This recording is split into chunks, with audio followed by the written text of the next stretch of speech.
which most of you probably already know that, but if you don't, that's who I am. And I have 6 farm dogs, and we all participate in dog sledding, and some do work on the farm. This is one of my boys here. This is Dash. He's 2.5 years old, and he's my first dog since I has come right through the dog sledding system. Yeah, so he's going pretty good. And we call ourselves the Black and Tan Sled Dog Gang. And how I sort of got into this was just from watching Iditarod and thinking, ooh, I like to go a bit further than 5k. And I didn't grow up doing adventures, even though I grew up in Wanaka. I didn't do any tramping or things like that. I was too busy doing other sport. So yeah, I've been doing this for the last sort of 3 years, learning as I go along with myself and the dogs. And yeah, so a few weeks ago Kate asked me if I was interested in doing a bit of a adventure talk demonstration. This is what we've sort of come up with, and I respect that what we do is quite different, and that's also why I've started up a blog.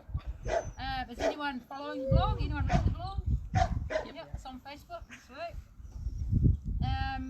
And so the blog is based around someone who's been involved in dog sledding for a few years and just interested in doing something different other than coming out here, going for a 5k run and then going home again. Yeah, obviously that what I do is not for everyone. You might just want to go for your 5k run and go home. A lot less time commitment, a lot less money commitment, as you can see. And yeah, been doing it for 3 years, and every time I learn something new, and also unfortunately want to buy something new. Not so good. So today I'm just going to do a bit of a spiel, might be 5 minutes, it might be 10 minutes, about the adventures and a few experiences. Then I'm going to cover all the gear, hopefully quite fast.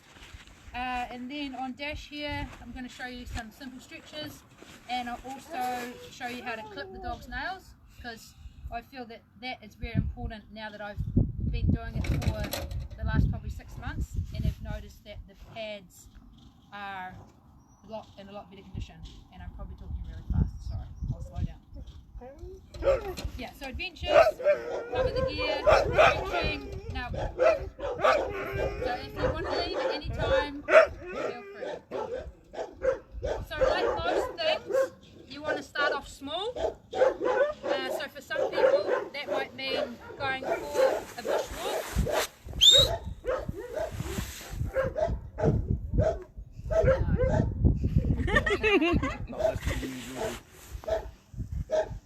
Alex, carry it.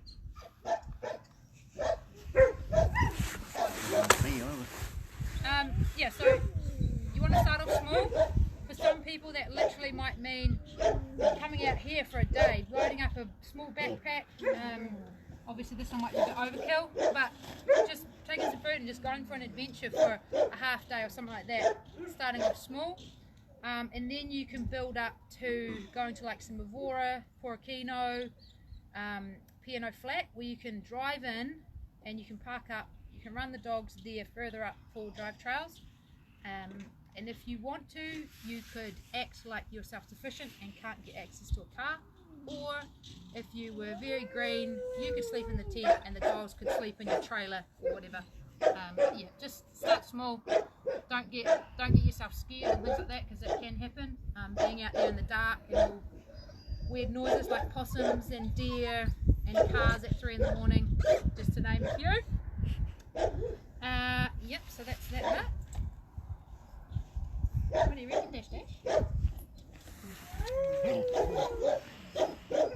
So when it comes to being self-sufficient, obviously the more stuff you pack, the more you have to carry. So once I go through all of this, we'll throw a bit of stuff out. That is just to show you where we came from and where we are now, and a few different examples. And yeah, if you can start off with heavier gear, but obviously you want to make it a short trip, and yeah, learn from there what works for you, what doesn't. And also if you do an overnight trip, as opposed to a 3 or 4 day trip. The only thing that increases is the food for you and your dogs. So you still need the cooker, you still need all your clothes, wet weather gear. You might have an extra pair of socks and an extra pair of pants. For the most part, the more days you do, the only thing that changes is the food. Once you start stepping away from the basic 5k concept, you really start to open your eyes to the possibilities, and especially for the non-Arctics. Obviously on TV we see all the huskies and stuff like that doing 1,000 miles. Obviously these guys couldn't do that in those temperatures. But yeah, you can still have a lot of fun, especially in New Zealand. And through mixing it up, I got to know a few different people and got some good advice from them to teach your dogs how to rest. So like the Dash here, he's not resting that great because there's so much going on. Dash, Dash, sit, sit, down, stay, stay. So what we would do is how we taught them to rest, or how I taught them to rest, was go on a training run. I was using a 20k training run, and I'd stop halfway around, stake them out like this. So here we have a snow hook in the back. Obviously you need the right kind of conditions for that to go on the ground. And then out here, which is quite a long way away, is a camping mallet, or mallet, whatever you want to call it. And you can obviously jab that into the ground like so, or you can do different options. And that just, when you stop, stops these guys up here from being able to come back and annoy all those dogs and get everything tangled and just making absolute arse of things. Oh yeah, so that's where, thank you Ragnar, if you have chewers, then you need to carry a separate cable type line, which is the same concept, but it's just more weight to carry. And you could, if you wanted to, use the snow hook there and the mallet there, but then when you went to hook back onto there, you wouldn't have that over there. So maybe carry some extra pegs. And we also, when we were starting out doing that camping, well, resting type training, I made up some cool wee picnic rugs. So I'd put them down on the ground, then I'd use that to symbolise to the dogs that that was where I wanted them to, like a bed in your house where you tell your dog's bed. That was that concept. Obviously you can also use a dog jacket, which was where I did start out, but then number one, the dog can't wear it, and number two, then they get all wet and smelly, especially in Southland. No hay in this camp, thank you. Now it's going to be straw. So yeah, we don't, I don't carry these anymore. That was just for training purposes, and more so now, if we were going to stop, they know that when we kind of stop, because I got a command on that, just tell them that'll do. We've trained that quite a bit, and I just put the jackets on the dogs now. Yeah, that's all that, that's all that. Yeah, so we've covered all that, sweet. So also for the adventures, it's somewhere between sort of 8 and 23 k's. That's what I've roughly done in a day. So you want to at least have, so if it was a 16k from point A to point B, you were going to camp the night and go point B back to point A, and that was 16 kilometers one way. I roughly got off the idea that you want to be able to have trained them previously up to 8 kilometers. Do we have any idea why I use that, half the distance for training? No? Okay. So I got that idea off Human Fitness, that I've run a couple of half marathons very poorly, and the idea was if you could run 13 to 15 kilometers, then you could finish that 21 kilometer race. Yeah, you might walk, but you'd still finish it. So that's the concept, that's where I get that concept from. And obviously when it's usually on 4-wheel drive tracks. So ideally you want to train that 8 kilometres on gravel, or maybe the beach might help a bit. Not this stuff here, not the fitness wise, but feet wise, because yeah, quite abrasive, and especially in the winter time. So yeah, so if your dogs are towards that lower side of that fitness, just take it slow. Yeah, have regular breaks, and yeah. So you won't, so you just you go out for a training run, but if you do this, you just halve your speed or something like that, or you... Yep, yeah. So that would be, so okay, yep, perfect question. My guys at sprint speed, so going for a 5k run, want them to sort of average somewhere, they'd average about 20 kilometres an hour, but I don't want them to go over 26 kilometres an hour, just so that we have a good average speed, not blast out of here at 35, then drop right down to 15 k's an hour in the middle, and then blast back home. Just sort of good training.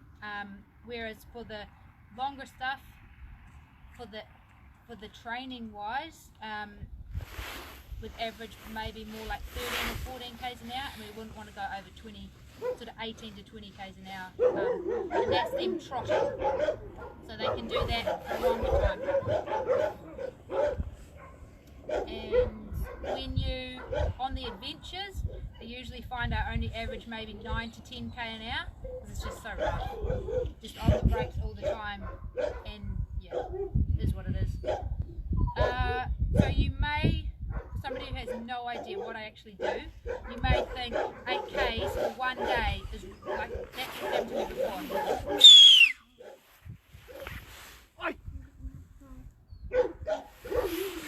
Before I've only managed 8 kilometres in one day. But remember, if you're out in the wilds and on day 2 of a trip, you've got to pack up camp, which literally means packing up, less a couple of these, but 5 worth of them, packing up all this gear, and you've got to get this bad boy ready for another day of trail assaults. This is a newer rig to me, and it doesn't look anything like my rig that's done a number of adventures, but I couldn't be bothered unhooking it from a trailer. You have to monitor the weather, and you have to check with the dogs for harness rub. So this can happen.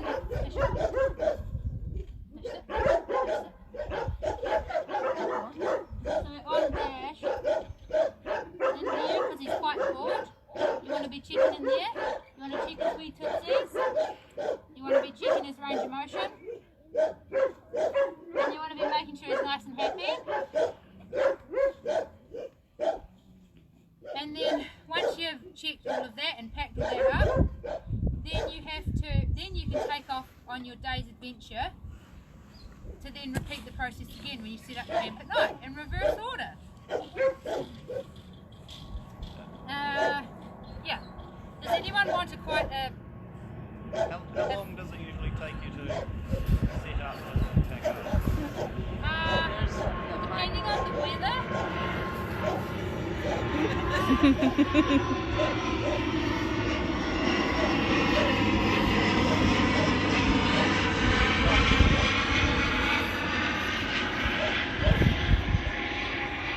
would be a slightly faster mode of transport.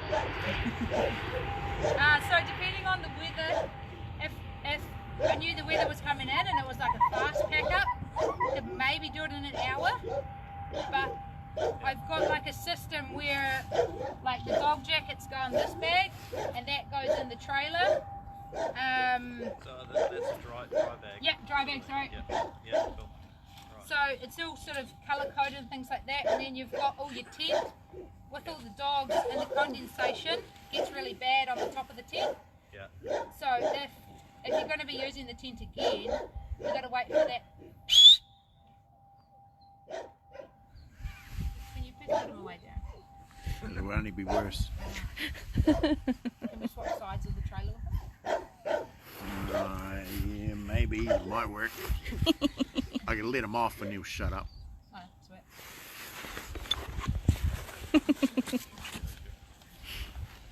Right, what? Oh, how long does it take to back up? So yeah, very dependent. But yeah, it could take. On a trip into Mavora, I started probably having breakfast at like 7 o'clock, and I think I left there at 11.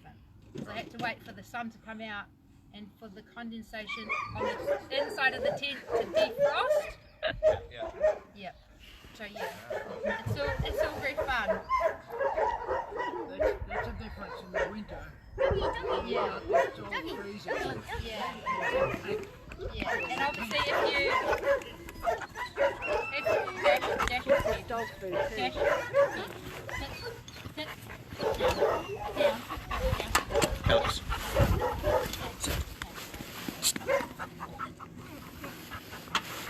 So you obviously, One dog food, 2 seconds. obviously that's in the winter, so it'll be a bit quicker in the autumn months. Floss.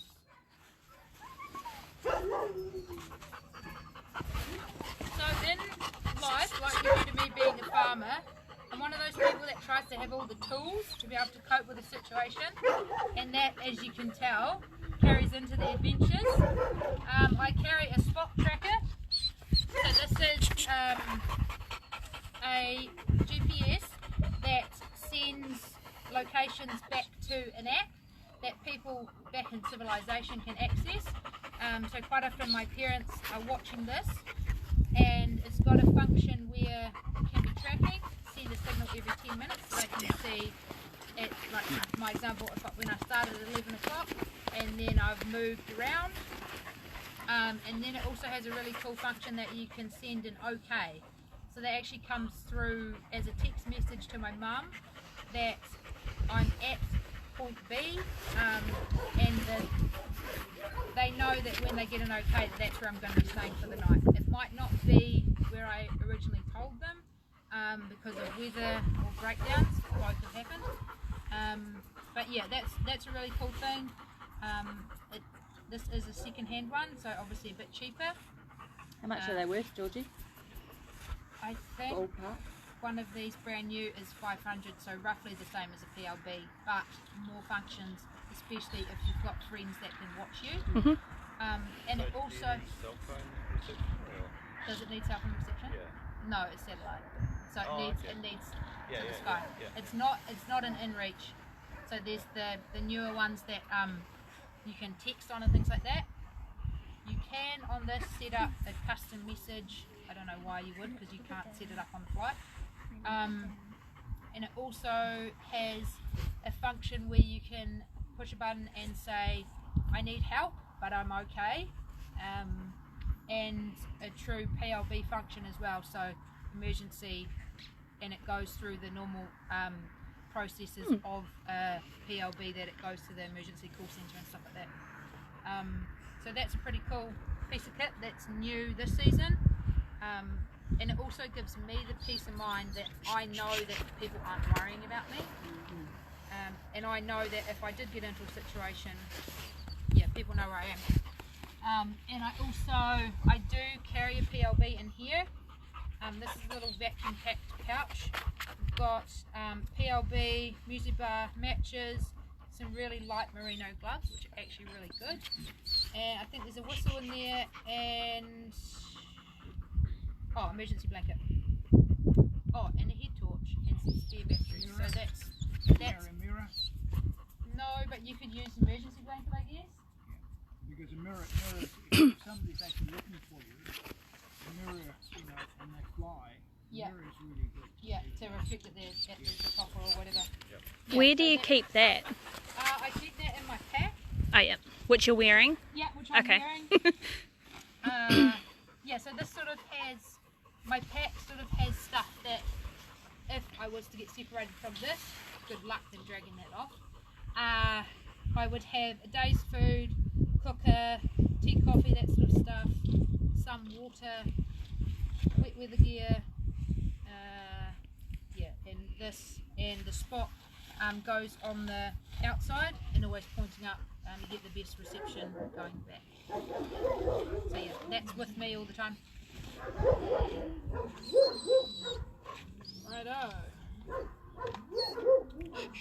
When you're planning adventures, sometimes I'd say that I'm going to go to, like Mavora for example, I'm going to go to Boundary Hut.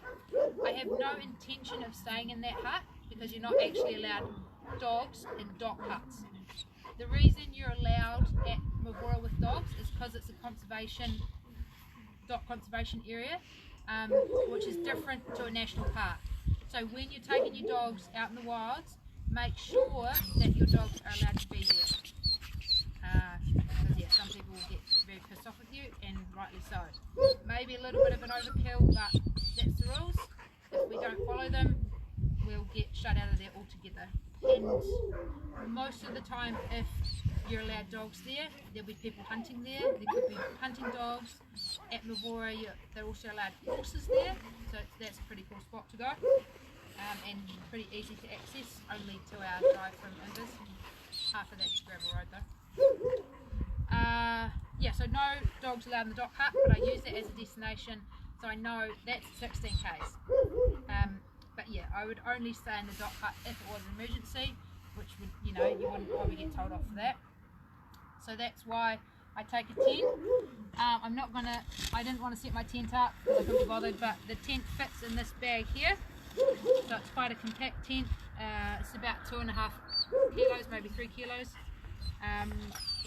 And yeah, me and the 6 dogs can all fit in there. And it's got a bit out the front.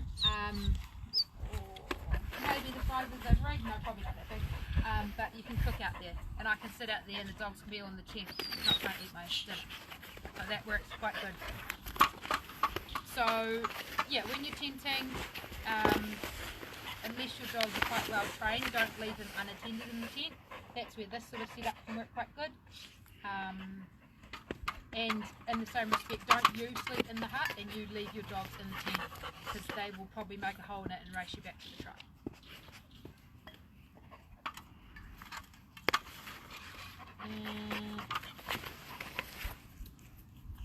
Well, yeah, this was a bit of a wake up call. About 6 weeks ago, I went into Mavora. I was in there for 3 nights, had all the gear, was on the rig and had 5 dogs, and we did 16k, 10k, 16k back out ish, and I didn't have any problems with the feet. I went in there 2 weeks ago. I was tramping, which was not so great with a big pack on my back, and we only went in 10k's and had the dogs all free running. After that 10k there and back, the dogs were all tender on their feet, which you would think, how does that work? But just because they're running around loose. So yeah, keep that in mind. Yeah, just watch the feet. Faster footwork probably. Yeah, and I think And just more the miles. crazy, like, when they're hooked on, when we do 10k's on the rig, we do 10k, but they'd literally be doing double. Yeah. And these guys are pretty high energy, so they're spinning around a lot as well. Yeah. Yeah. So yeah, just keep an eye on the feet. And if they do get, they can get ripped, or even they can just get tender, and just not want to give it their all. The paws heal pretty quickly, but it's still not in the day. Yeah, not in the day. Sit, down. You stay there. Righto. Another thing with when you get to your camp destination, we'll use the 16k again, because that's an easy one for me to go and do at Mavora. I don't really have to think about it too much. When you get to your camp spot, if you've got dogs that bugger off, and probably even just your dogs in general, if they can be free, obviously some huskies can, not very many, just make sure you keep an eye on them. I have one time gone up to Mavora, and I think it was probably my first trip, and I had them all loose running around, and my pig dog, she's a pet, but she is a pig dog breeding, she buggered off and must have been chasing rabbits and tweaked her shoulder. Excuse me. And yeah, so we'd already done our 16k for the day, and she tweaked her shoulder, so that was quite frustrating. So yeah, keep them close at camp. and that goes hand in hand with respect to other people that are there as well. It's not all people like dogs trying to get in their tent and eat their food. Yeah, right, one last point pretty much. Inside dogs will be better suited for tenting because they respect your stuff. These guys in the last year or two, they might come in Sunday night and just chill on the couch. And obviously we've done quite a bit of camping training, so I don't really have to worry about them. But if you've got outside dogs, you might want to have them staked out in the evening, and then when you go to bed, bring them in with you.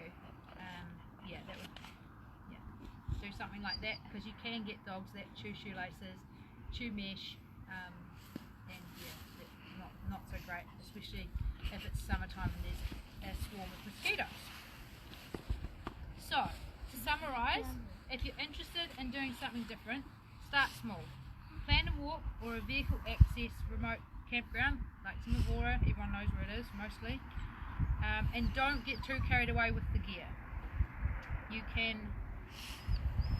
spend a lot of money on gear, but you need to make sure that it's something you'll be interested in first. So again, I've been doing this for at least 3 years, so just been slowly building it up.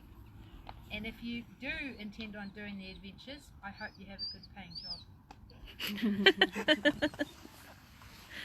Sweet, so that wraps up my blur. I'm going to go through all this gear.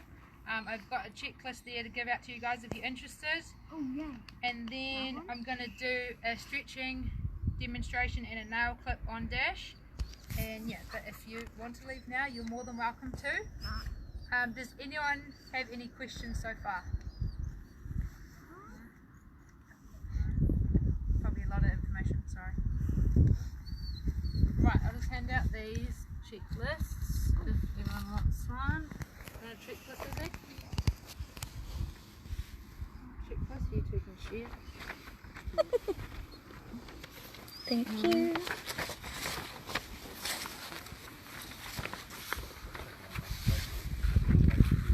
Yeah, I will, yeah, so I'll put this up on Facebook as well for those out of town that are interested. No worries. This is not. Should I put one? Did you want one now? Oh no, you put one on my seat, didn't you? No, I was going to. Oh, no, that's all right. I'll get it off the Facebook page. You want Mummy, Marisa? this last one. Mummy, this one. No. You see Izzy's. So I just printed that off so you guys had something that you could follow along with. Probably make it a bit less boring. Does anyone want to try some 1 square meal that I've cut up? Yes. Yeah, River, you want some? So it's sort of an oaty muesli bar. It's quite heavy. Anybody else? Want to try some? Yeah. So it's chocolate flavour. It's called 1 square meal. Yummy. It's chocolate flavour with manuka honey, and it's this size, and it's very heavy. So you could have it for lunch if you had to. Georgie, what's anti-D?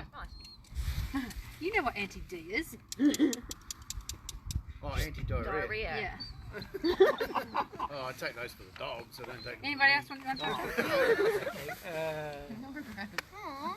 Yay. Thank you. Want to try some, Judy? Oh, yummy. Darren, hook on. No, you're right, thanks, mate. Wouldn't a stick of chalk do the same thing? It would. Thank you. We could have taken some. And if you're really game, there's some venison jerky here, but I'm still mastering the recipe, so it might be a bit chewy. Here's that. I'll take some. You shoot the deer too, did you?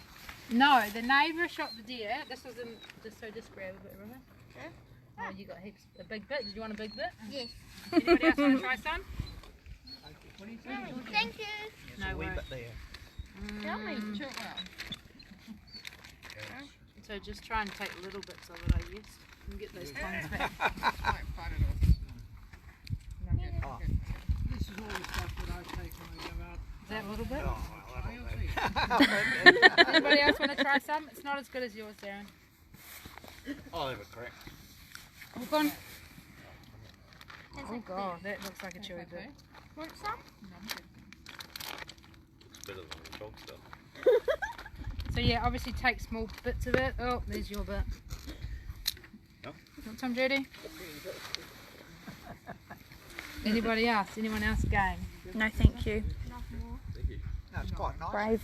actually. You damn right. Mummy You'll doesn't have want it. And It's Mum really doesn't want good. it. And I won't bore you with me trying to eat some. Might be a bit long-winded. So this is what we should have had for the fast mushroom. Yeah. Yeah, that was like, really nice.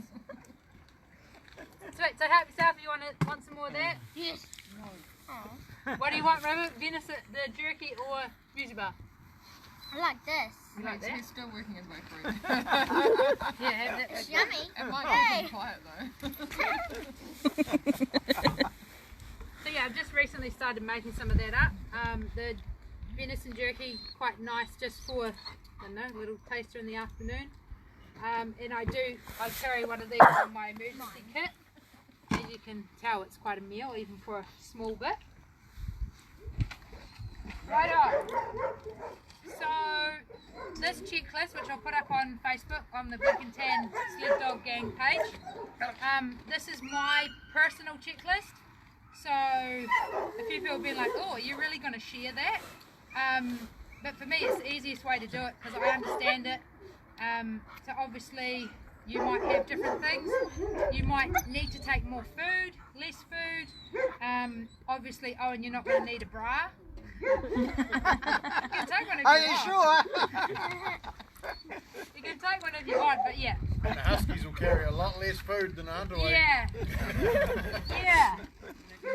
One night's food for 5 dogs. Or you're not like the guy Dad read about that ate the dog food yeah. when he was out on trails. Oh god. It's like half Look bowl. at that. Wouldn't go the way But yeah, I didn't weigh that, but it's probably a good kilo. So yeah, and this is also like a 3-season checklist. This can cope with frosts, but it's not like winter snow gear. But I'm hoping to do some of that this year as well. That's my plan. That's sort of my goal this year. I like to have goals to keep interesting. The first few years when I started off, I purposely didn't go to the snow farm because I wanted to keep that something to go to. Got the snow farm ticked off. Then I actually started getting into the adventures, and with that went doing some longer distance stuff. Yeah, so try and give yourself goals if you're interested in doing different stuff. Righto. So I'll try to do this as fast as possible. So you want to take a map, or you can on your phone get a really groovy app. It's called NZ Topo 50, and it literally had like what you would just on your phone, and it can pinpoint to where you are. It can do measurements and all sorts of stuff. Obviously you have to have a charged phone, so that's where you want to carry a power bank. But yeah, I've used that and it works really good. I don't carry a map, but if you didn't know where you were going, you might want to take a map as a backup as well, because if you lost your power bank and your phone went flat and you were lost, you would probably be lost. Trick with the weather. So if you're going on a 4-day trip, you're probably not going to have reception as soon as you leave your truck. So before you leave reception, go on to a reputable weather app. I've been using YR, it's the Norwegian weather site, and take a screenshot of that latest weather, and so it's saved in your phone in the photos. So that way, 2 days into it, you can have a look on your photos and be like, oh yeah, this was the predicted weather. Yes, it was 2 days ago, but other than having a much more elaborate cell phone messaging satellite capability, that's as good as you've got. So yeah, you can do that. That's a good option. Spot tracker, we've covered that. You want to carry some spare batteries for that. I think it's either 2 or 3 AAs. Sunglasses, pretty self-explanatory. Sunscreen, also pretty self-explanatory. You can get better and worse sunscreens. I've got quite a little compact one that you need bugger all of. A travel towel, which is here. This is mainly used for drying the dogs before they come into the tent, if they're muddy or whatever, and it works quite good drying the condensation off the top of your tent.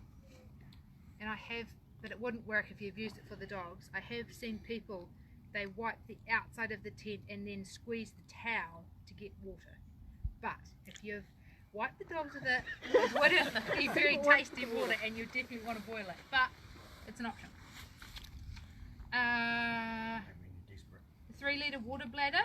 I normally carry my Camelback, but just the water on the inside, the bladder on the inside. But I have bought this recently, and I'm going to test it out. So it's a 2 litre, and your Camelback has that quite big thing at the top to fill it up, so it doesn't go as compact. Like this could fold down. Yeah, but that's only 2 litres, whereas my Camelback's 3 litres. That's mainly for the dogs. Obviously, if you're going somewhere without water, you might have to take a couple of these with water. I just take them, like some of water, I just take this empty.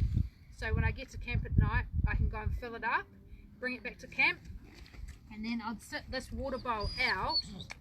So if the dogs get out in the middle of the night for a pee, they can just come and have a drink at the camp. They don't have to bugger off down to the river or something like that. So yeah, these are quite handy, quite compact, and I usually carry this one for me. So this will be in the tent with me for making cuppas and things like that, and it's got a nice big hole to fill up with. I do also have, this is a water purifier. I bought it because I like buying things, and I haven't really, as Z can vouch for, I haven't really used it much. And how it works is you fill this up, and then you compress, this is the filter. Oh, don't mind this, but this is so it doesn't get mouldy. Then fill this up with water, and then you have to push this down, and this is the filter again, so that the water gets filtered, and then you can drink that. But yeah, that'll probably only be 500 mils or so. Yeah, it's very small. You can get more elaborate systems, but yeah, so I don't really use that. Would you more likely, say in the morning before you leave camp, boil some water and let it cool? Yeah, that would be. Yeah, but that's just an option, and that's why, like, so down on the checklist it's got purifier plus minus, so that means may or may not use it, may or may not take it. Will that do Giardia and Vaseline? I think it was quite a good one, yeah. I think it was, you know, it was charcoal or something like that in the bottom of it, and it lasted for, you know, it was like 100 litres or something like that, and then, yeah. But there is quite a few systems now that you'd fill up like a bladder, and then it would have some sort of a filtering system, and you could fill up your water bottle, and you sort of squeeze it through. That would be a much better system than that, because sometimes you have to actually sit on that kind of to... Yeah, see, Bushbuck have got those life straws on their bladder packs now too. Yeah, wicked. Yeah, so there's options, and obviously depending on where you live, what you're exposed to, your stomach might be a lot more sensitive. I don't worry about drinking out of a flowing creek or the lake or whatever, but some people would if they've had problems with gut health or whatever. So yeah, that's just where Just you... make sure you remove any dead animals in the creek. Yeah. Let the dogs drink it first. Oh, the dogs drink anything. They don't Dogs are care. your way out. True. Yeah, you should test it first before you let your dogs do it, Alan. That's a bad flaw. I hadn't thought that one through that much. So then your cooker is quite important, especially in the colder, because you want warm food. I have recently bought a new cooker. Surprise, surprise. So this is an MSR cooker. It was $200 I think. But with the white gas, and you can use this at a lot colder weather. I did have the pretty standard jet boil type, awesome little cooker, but it is really poos in the cold weather because it's just a gas bottle, so you can't increase the pressure on it. Whereas when you use this system in the bag here, it's got a wee plunger, so you can add more pressure, so you get more, much better for the cold. So that's where I'm going towards now. So you're going climbing What up about mountains. altitude, Georgie? So that's where that thing is much better. These suck. Yeah, the gas ones don't work very well. And these, you know, they ice up and stuff. So you've got to be real. You could put it down your jacket and warm it up, and then like have it on something insulated would help. So you need to cook it to warm that up first. Pretty much, if you wanted to take that, yeah. But great, awesome little tool in summer, because you take this out, you attach that on there, and you got your cooker. And if you've got your backcountry meals,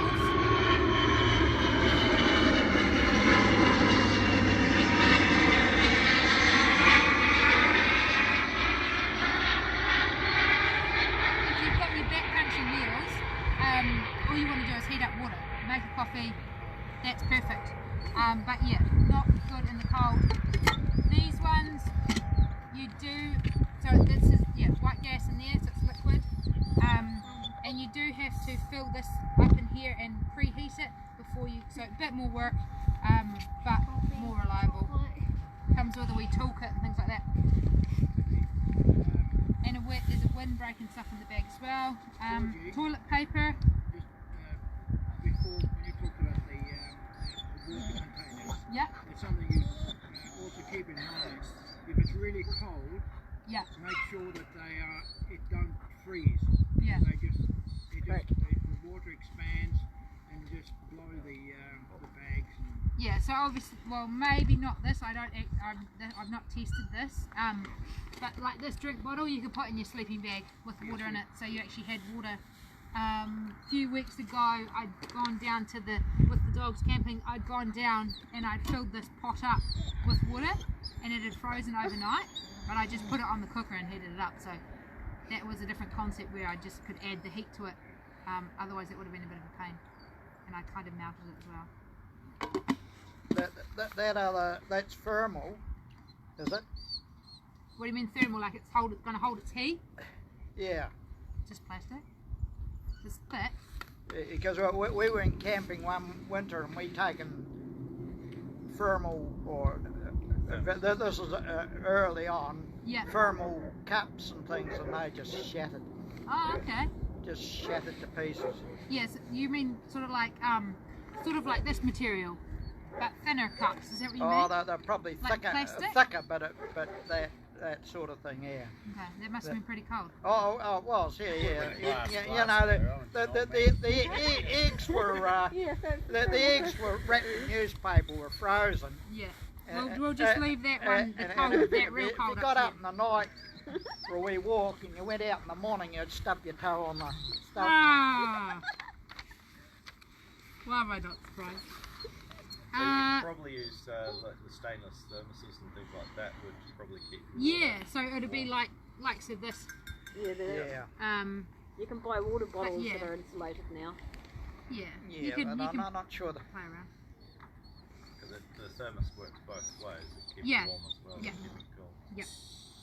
Yeah. So toilet paper for obvious reasons. Some hand sanitizer. You can get these cool little ones. They're real handy. You could have that with that if you wanted to get really excited about life.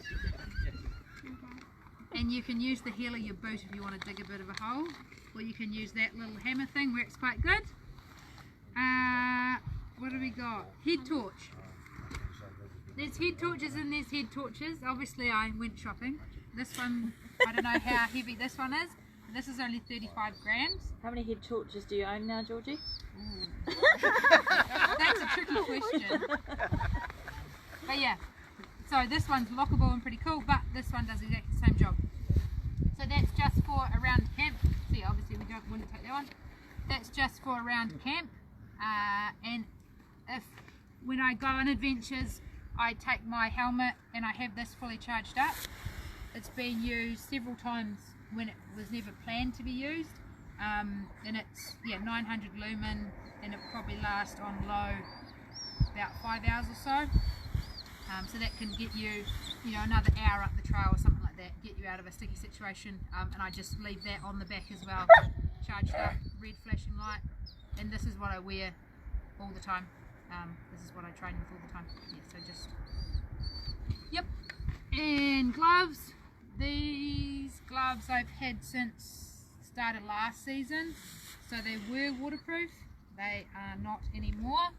And on the last trip I bust a hole in the thumb, which sucks, but even if you've got average gloves, they're going to be better than no gloves at all, because they're just going to give you that protective layer. And even for me, I find after like being away in the bush for like 4 days, my fingers are just sore just from being used all the time, and everything's so sharp, like touching that, anything you got to undo, it's so sharp. So just and your hands obviously get damp as well. Just try and wear gloves as much as you can to protect your hands.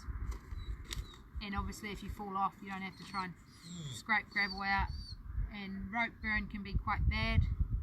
So yeah, wear gloves, and if you want to, just wear a cheap reflective vest.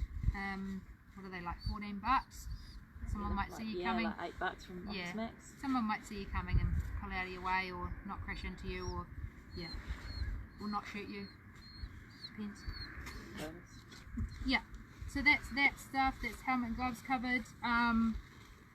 Then we've got sort of a little charging station. I like charging things. So that's a phone charger. That's some paw balm. Mates for Life healing paw balm. That's really good. Really good for dogs' feet. Harness rub, wounds, your own chapped lips. Quite nice. Power bank.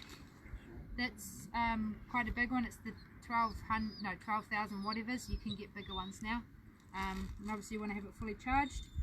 I just took this away for, that was 3 nights, and there was still like 2 bars left. It's also worth getting ones that you can actually turn on and off, because my one shakes to charge, so when it moves around in your bag it keeps turning on, so you do lose some of the charge when you're not actually using it. So this one you have to push the button to turn it on, or plug it in, and it's got two USBs, and that's the charging one for it as well. I did buy solar, of course, when I was playing around, because I thought I needed it, but this power bank is way better, and then you don't have to carry that quite big bulky thing.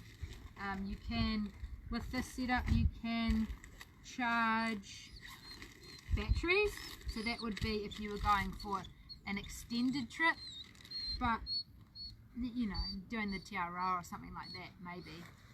Yeah. So you can charge the batteries off the sun. And see here, it's got a blue light, so that's on, so that means that it's got power coming into it now. You can plug directly into it with anything, or you can charge the batteries up and use that as a power bank. And it does have a wee light on it as well. So do you use it as an emergency backup power supply, or leave it what, in my house? I don't use it anymore. I don't even take it. I think I take it if I go glamping, but I don't need it, because I never go away for, well, so far maybe 10 days you might take it, but up to 5 days. This is enough for GoPro and phone.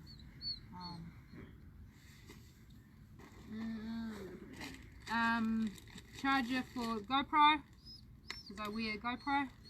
Just have a bit of fun, make some videos. People like watching them, I think. I don't really know.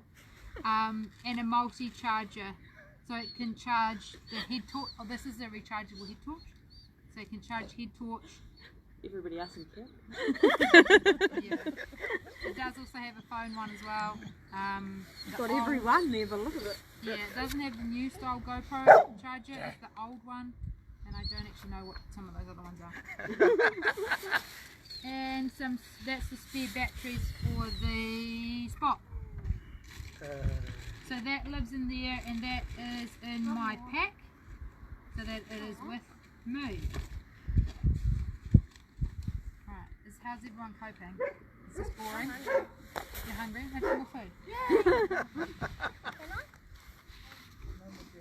Okay, for me, I wear contact lenses. So I've got a little kit there. Contacts, contact juice, toothbrush, toothpaste, it's pretty compact. And then maybe a spare hair tie. What else is in here?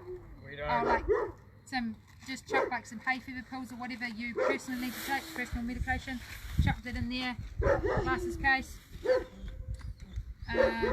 Yeah.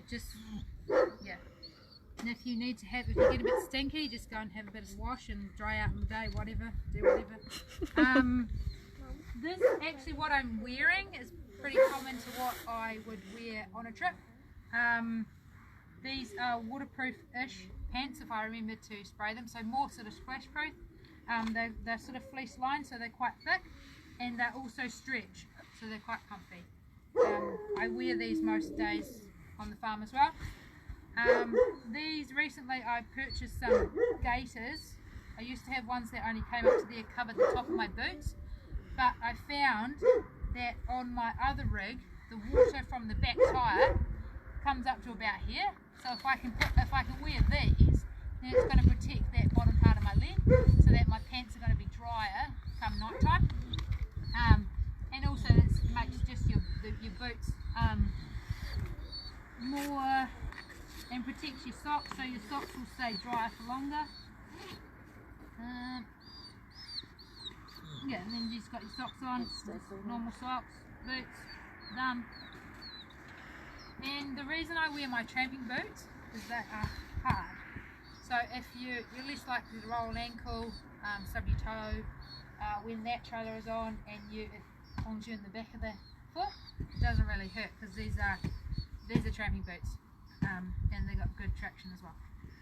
So yep, Leatherman in my pocket always, knife to if you need to cut a line, wrap around a dog's neck or something, pliers, get used most trips, and yep, all the other bits and bobs.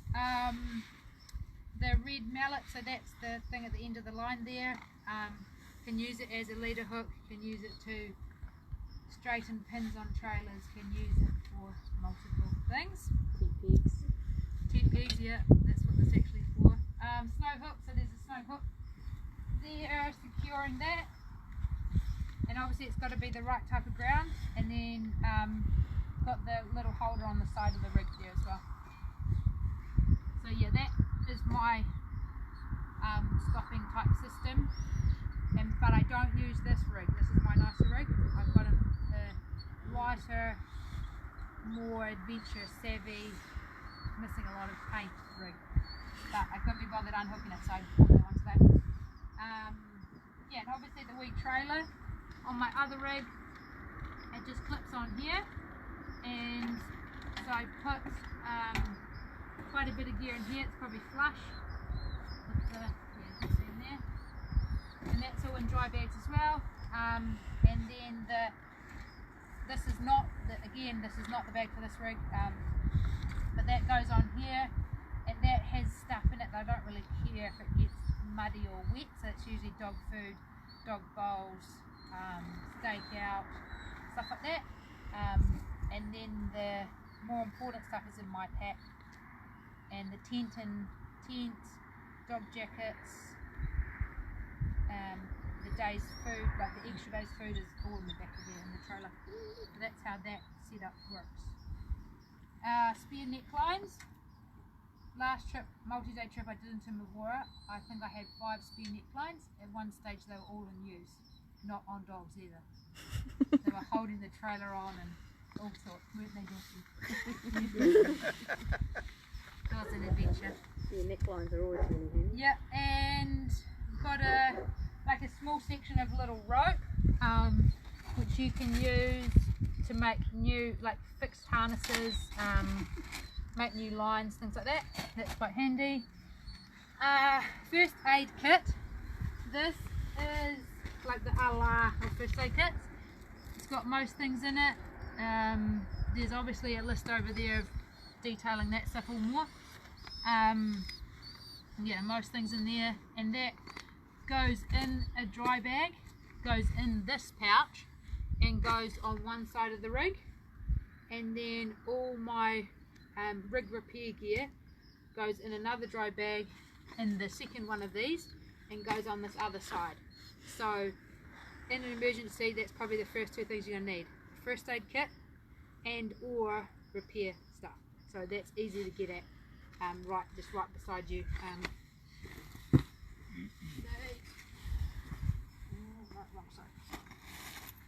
So they just go, obviously not on this rig, they just go here, and yeah, that first aid kit takes up that whole thing. Right, so yeah, size dependent on the trip. last overnight trip I literally took strapping tape and I think that was it. DEET for mosquitoes. Maybe in summertime just chuck some in. You can get some pretty compact little stuff because no one likes mosquitoes, let's be honest. If you're doing a multi-day trip with friends and you have tents that have limited space, you can take a rain fly. So it's just a big lightweight tarpaulin, and yeah, you can set it up between the tents or do all sorts of stuff with it. Use it as a ground sheet. Use it if you had a shitty tent and had to cover it, but ideally you don't. And then you could take this walking pole and be able to do different things in combination with the fly. So that's why that is there. Right, dog stuff. Dog food is the bane of my existence. So for my 5 dogs, that's only one night's food, and I would actually hate to think how heavy that is. I should probably actually weigh it. You should take huskies. I drone food. Yeah. You could obviously cut back, so you could maybe only feed half them that day, but again, as we've already discussed, the dogs are your means of transport. So carry the food, feed your dogs, get home. Simple. And that I usually do each day's food in its own Ziploc bag, and then they'd be in a bigger dry bag all together. And that usually goes in the rig because I don't really care if it gets all shaken up, and yeah, it kind of comes out looking sometimes a bit like a soup. But anyway, a soup is a good way to get more water into them. So if that's where you want to take your bowls, but obviously for my guys these are actually too small, so I need to come up with something better, because you want to be able to get the food in here and then be able to have as much water again as the food. And for me these aren't actually big enough, but again, like Ragnar said, for huskies they'd probably be fine. But yeah, I'm probably have to take ice cream bottles. They'd probably be more suited, yeah, for my guys. And I've tried a lighter, clearer plastic, and in the cold they're just brittle. They just break. You can get very lightweight stainless steel water bowls. Oh, okay. I buy them at the $2 shop. Yeah. They might work quite nicely. Yeah. Maybe Judy, maybe.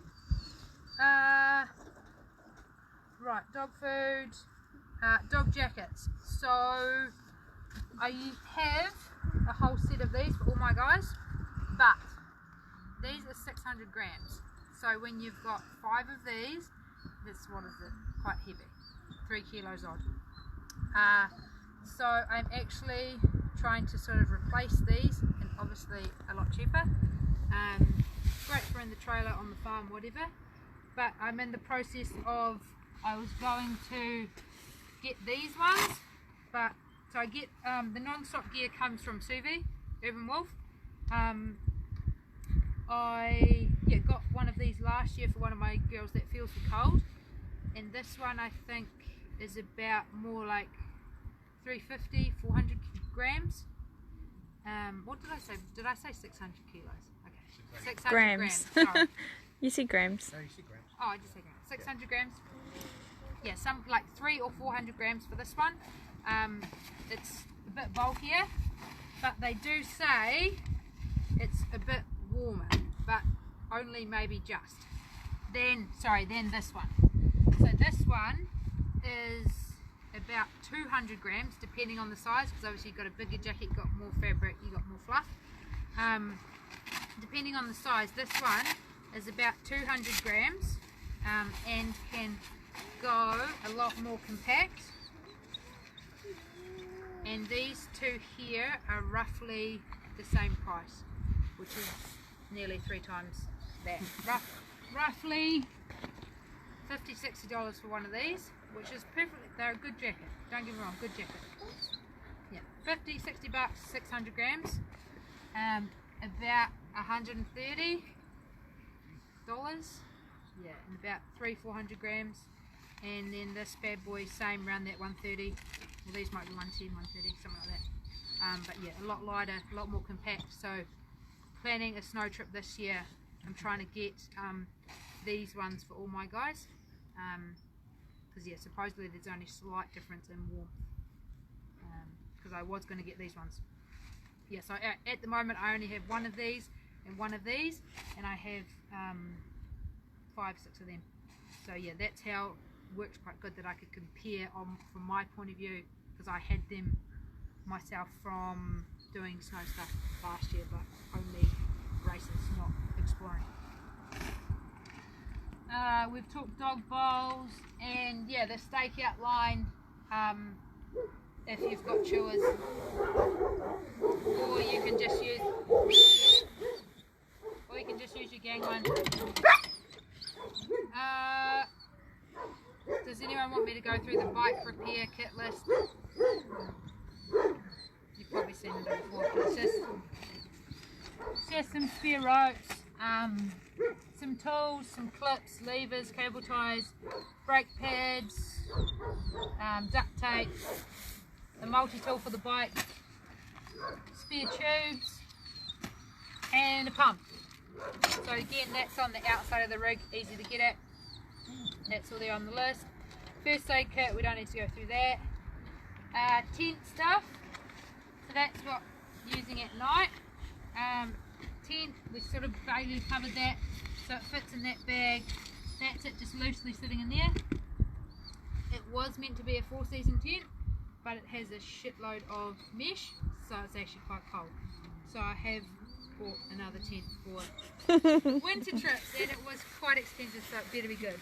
How many tents do you own now, Georgie? 5 tents, a gazebo, a shelter, a fly.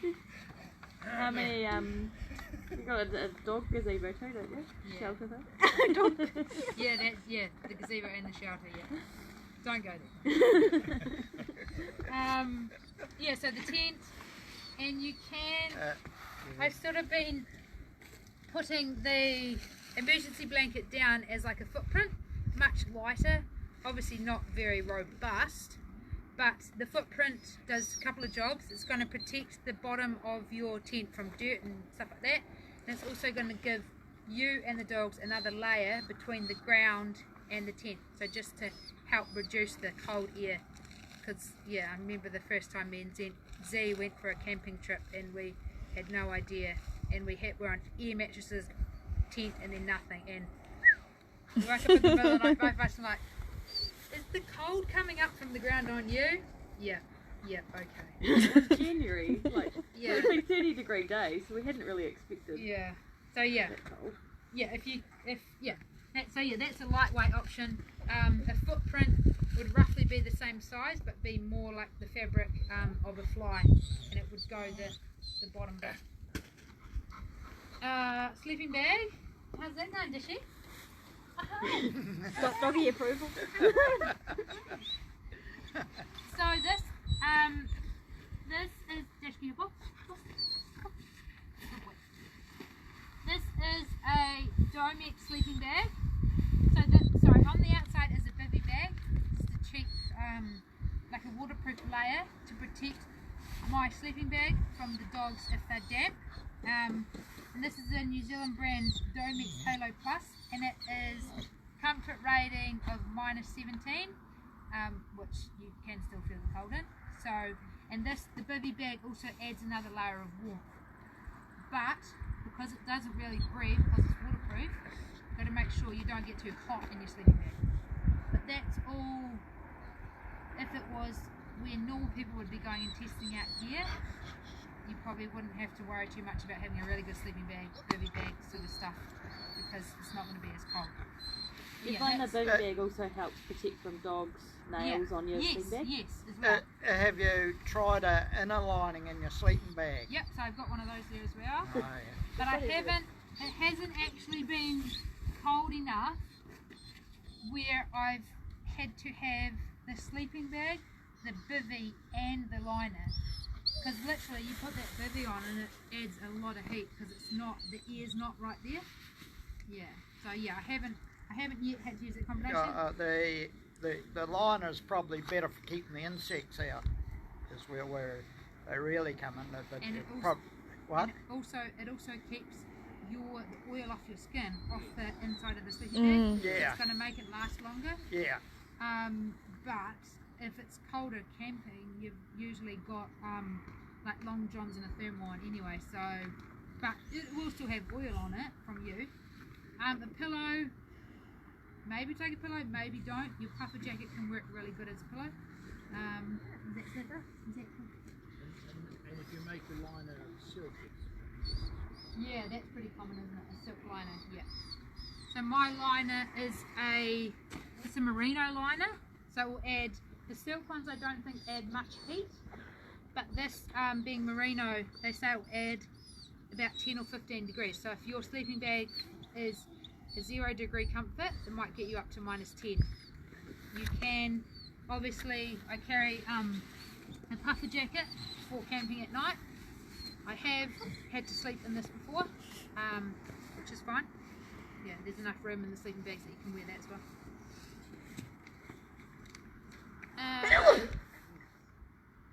So that's that. Bivy bag. Mat. That's my sleeping mat. It's actually only half pumped up, so it looks a bit half-assed. It's an insulated one, so it's got reflective stuff on the inside there. You can see, you can't see, but you can see on this side that there's something in there, and that's been used maybe 15 nights like this. 5-6 dogs kind of fighting over it, and it hasn't popped yet. So seems to be going pretty good, but I may have jinxed myself. And it's a Thermarest Neo Air, and the colour is probably very average, but it's alright. And there is a little patch repair kit in that bag. So that's the bag that sleeping mat lives in. So it's quite small. As opposed. That sleeping mat So that's where I'd have like an emergency blanket underneath it, so it's going to give me another layer as well. But that's this year's project is testing all that out. Because the air, how do you feel the air? Blow into it. So it doesn't. Which is a lot of moisture. Yeah, so it's not they now have those lofty ones that you have to push in with the dry sash, so the moisture from your mouth doesn't get in there. Right. But yeah. I found that when on a trip in Tasmania, that it was really cold night. Yeah. And the moisture froze on the inside of the. Oh, how cold was it? All right. -15. Oh, okay. Quite cold. So yeah, that sleeping mat is quite compact and quite light. It's only about, I think maybe about 300-400 grams. Whereas this is what you'd take when you're just going in the car. This is a lot comfier, obviously a lot bigger, but that's way too compact for the rig. You can take one of these for the dogs or for yourself if it was really cold. But we're in the process at the moment. You can get this stuff that's got this like emergency type blanket, and then it's got bubble wrap on the inside, and then this on the other side. It's like a house insulation thing. We're trying to get some of that to be less bulky than this. These are light but bulky. That would be more for winter type trips. But yeah, so that doesn't stay. On a winter trip, I had used a sled, so I had more room. And I had the sealed cell, like what's the sleeping mat. Yeah. But I had a big one so that I could cover the whole floor of the tent. Yeah. And the dogs could lie there. Yeah. And it was, and that worked perfect. And we slept on, it was just on ice. Yeah. Ice underneath. Yeah, so that's the same concept that we're trying to do with looking into this other stuff. But it's hard to get in New Zealand because it was used for house insulation. But in 2005 they banned it because people were dying from getting electric shocks on it. Yeah. Or is that the stuff from under your house? It's called Reflectix is the American name for it. You know not supposed to electrify the... Yeah, you would know. Right, then, yeah, we've got all this other stuff on this next page. But I'm just going to cover just a few points. I take this quite big cup because if you're going to have a Milo or something, it's going to have a lot more water in it. You can get, you are prone because you're busy dealing with the dogs and dealing with all this gear to not drink much water. So I find if I have a big cup, then I'm more prone to have more liquid. So yeah, quite good. And it's light. It does have a lid too, unsure where that is. A good long spork, which is really good for getting in your food bags. And I don't know if I'm going to keep this concept, but this is actually, it's like a lid, and it did have other stuff in it, but that was a waste of time. So you can use this for like your dinner, which is going to taste like meat, and then you could use this smaller one for like your breakfast, your cereal or porridge or whatever, so the breakfast doesn't taste like meat, vice versa. Tea, coffee and stuff, put it all in separate little Glad bags. Works quite good. Food, human food. So these are your backcountry meals. This is one serve, it's only 900 grams, but kind of tastes like arse. So you do have now the option, this is also made by the same company as Backcountry, but it's called Go Native. This is like all you have to do is heat this up. So just put it in your pot and heat up the water, and then you can use that same water to make a hot drink. With these ones, you just add water. But this here is only 90 grams. This here is 250 grams.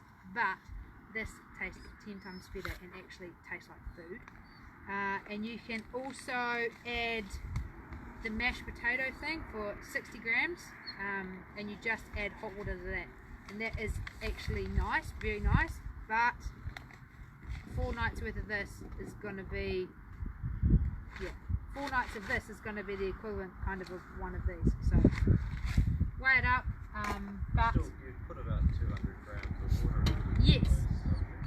Yeah, so you don't add water to this, so that's what you're, I think, if you dehydrated this, I don't know if you could, then you would cut a third of the weight, let's say a third of the weight is water.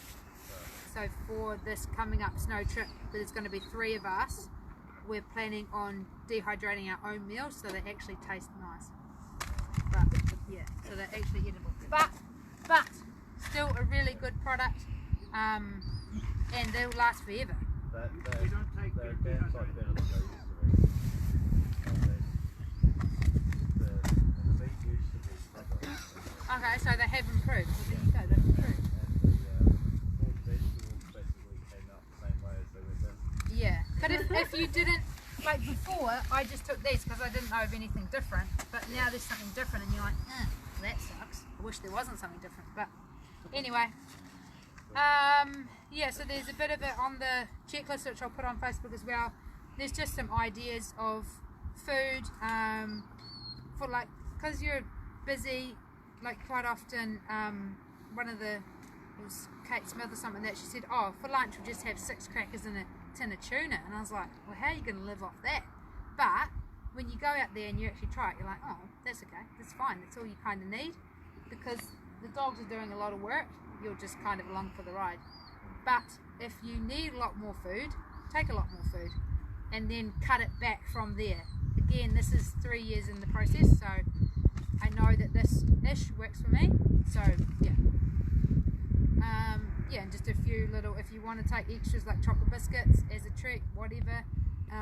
Yeah, 3 people, we worked out for 5 days you needed 2 blocks of chocolate.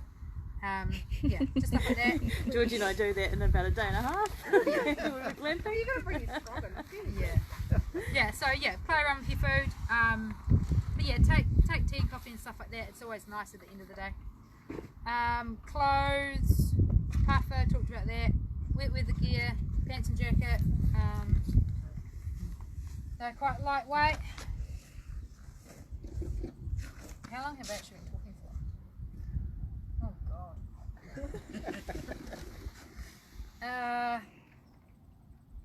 a couple of pairs of socks. So you've obviously got one pair on, one pair for like the evening if you want, and then one pair for at the night. So your evening pair could get damp while you're walking around camp, so you really want to have that dry pair for night.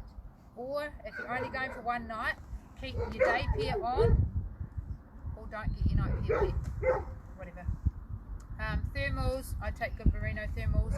Again, it's the same concept, one for the afternoon and one for the evening. You always want to keep your evening gear dry.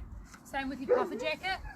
This is all you've got. If you're completely soaked, you've only really got some basic change of clothes and a puffer jacket. So if it's raining, take this off and put this back on to go outside. And if it's really raining, you have to take all your night gear off that you got in the tent and put this gear back on, because there's no point in getting two lots of gear wet. So the same rule applies for when the next day, especially if you're on a multi-day trip, you have to put all your wet gear back on. So wring it out. Hey? Hang on to Christmas. Yeah, so wring it out as much as you can, and if it's not too wet, you can actually put it under like your sleeping mat, or obviously if it's not too cold, put it under your sleeping mat and stuff, and the dogs will help you dry it, especially with your socks. If they're just damp, that works quite cool. Yeah, some sort of shitty pair of Crocs or something like that. Easy for once you get to camp, you don't have to keep these on. Long johns, mainly for sleeping in. A drover t-shirt, which is like a thick fleece, nice and warm. Spare change of clothes, well, undies, bra, whatever. A beanie for the night time, like for sleeping in, you might need it. And a hat. Hat's really good in the afternoon. Salt and pepper if you want a condiment food. And then that's the bit on the right, that's just how I pack it all into stuff, but we've already covered all that. So just how the jackets go in the yellow bags and it goes in the trailer and blah blah blah. Yeah. Any questions on the gear? How much did you take at the start? Oh, like last Easter I did a 5-day trip and I had one of those kiddies trailer and that was like full.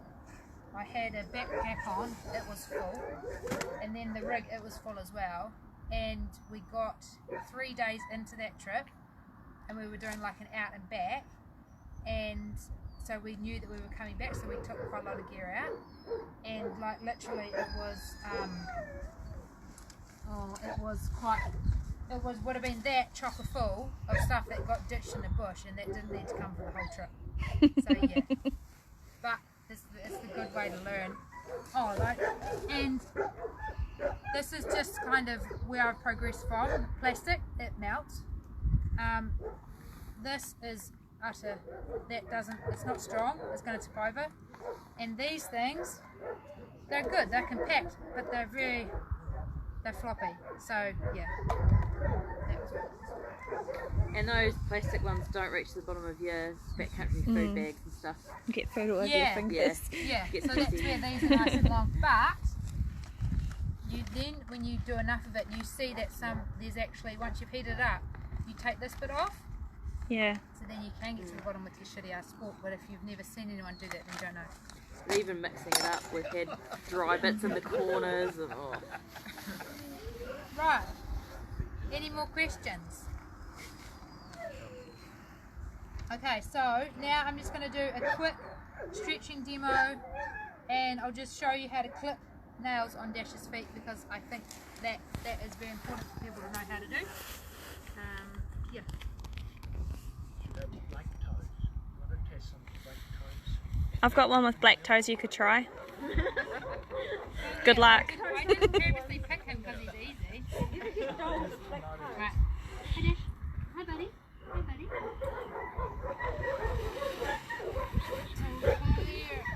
Put them on the good bed, so if you do get them blood, you get blood all over everything.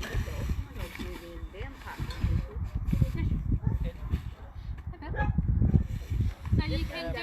Georgie, when John and I, when we came to New Zealand, we took, brought all our outdoor equipment with us here. Yeah. And, it was just tramping and a bit of skiing.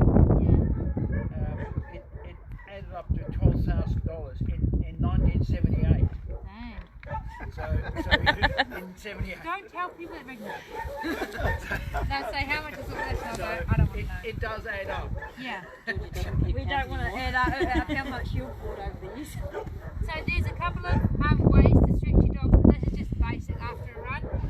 You can just have them standing in place. You're going to have a hand here to sort of hold them up. You're standing behind them. Put your hand here behind the elbow. You're just going to, he's not really relaxing, just going to gently hold that out there. When they are learning, don't do it for very long, but ideally you should hold it for 30 seconds. But yeah, it takes a while to get them, and obviously they've got to be nice and relaxed because he was pushing back against me a little bit. But yeah, if you're starting out, don't go too far. And then you can go backwards as well, so just the opposite.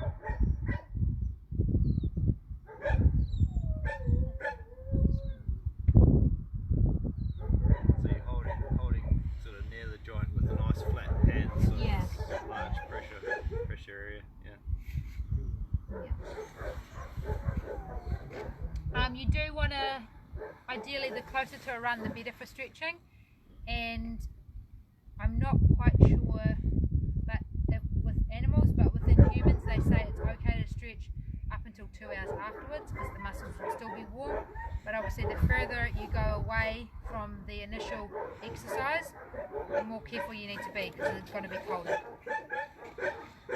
And so yeah, that's a basic of doing the front shoulder. There's 10 million more other ways to stretch, and obviously it takes time as well.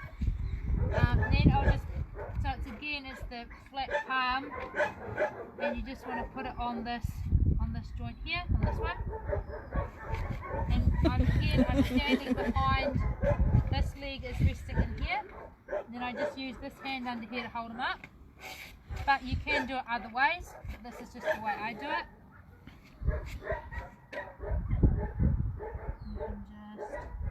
So that's not very far, but he's just not that relaxed. Or you can slide this hand down. So instead of having it here, slide this hand down and put this hand here if they want more support. So see how when I've done that, he's actually letting me stretch that because he just wants more support for that stretch. Whereas before, I was like there. So yeah. Before he thought you were going to do his anal glands.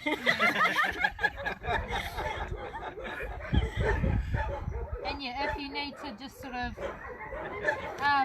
just let them get used to it, just give them a bit of a rub down or something like that. And I haven't really perfected this one yet, but obviously you can bring it back this way, so just stretch the hamstrings in there.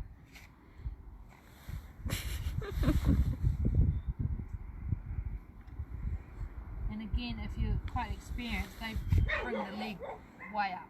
But yeah. So that's just a couple of basic stretches.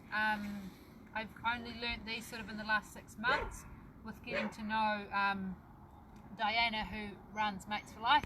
She does dog massage, acupuncture, and is hoping to start up her hydrotherapy clinic in Wanaka soon. So hopefully that can all get off the ground for her. And yeah, she comes once a month and visits the dogs and gives them a massage. Yeah, so that's a real cool tool that we have now, but it is expensive, but I feel that it's a good investment if I want to keep doing what I'm doing. Right, we'll do a quick show you how to clip nails. I like these nail clippers. Some people don't. There's ones that have like a guillotine type thing that comes forward, but I like these ones. They're pretty easy to use. Dishy? They're robust as well. Yeah. Oh, actually, and you can also do the stretches lying down. Sit. Oh, come on. Sit down. You can also do the same stretches lying down, and they can be easier to teach because they're not trying to wiggle around. But then obviously if they don't want to do it, they don't want to do it. So yeah, exactly the same concept, just lying down, and you can usually get a nicer stretch. Right, so clipping the nails. I've found that so Dash had, he's quite high energy, and I found that, I can't remember if it was the front or the back, but he does a lot of spinning, just general free running, and the pads right in the top here, I think it was that one of them, it always had like a big crack in it and sort of a hole and looks like that, and since I've been trimming the nails, that has gone away. Yeah, so I've tried to do a little bit of research on it, but I haven't invested a great deal of time in it, but I can't really find too much about it. But it's just probably something to do with the placement is better, and maybe the pad wears more evenly and the claw is less interfering with it. Dash is only 2.5, so yeah, his pads are in pretty good shape, and his dew claws are quite short. Older dogs, if you don't clip the nails, the dew claw, the quick. The quick. Yeah. Older dogs, the quick gets quite long, and that's the bit that when you clip the nails, that it bleeds. So if you are going to start clipping older dogs for the first time, be very careful of the quick. If they've never been clipped, the quick can be very long, and it's just the meaty bit of their claw. It's better to, you just cut a smaller amount off, leave it for a week, 3 days and or so. And then you just work to make the quick just move back. So older dogs, be more careful. And all we are doing, I've just got my clippers here, and I only clipped these last week, so they won't need a great deal. But we're just going to take a little bit off. How often do you normally do your dogs, Georgie? I'm trying to do them now twice a month, so every couple of weeks. And I've been sort of getting in the habit of, if I've taken them for a run and I get home and I stretch them, if I'm stretching them out, I'll just go grab the clippers. And they're already, lying down is much easier doing it stretching. So go grab the clippers, get it done, because I honestly do think it has made a real big difference. Right. And these guys run on gravel quite a lot, but obviously it's quite soft down here. And you can, if you've got a dog, sit down, sit. If you've got a dog that doesn't like the clipping, that real that noise where it really makes a loud snap, like that, you can.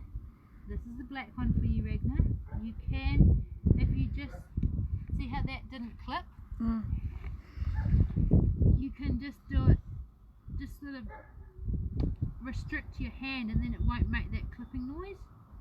So that can be quite good if you've got a dog that's quite timid. It's doing the exact same thing, but it just doesn't make that real loud snap.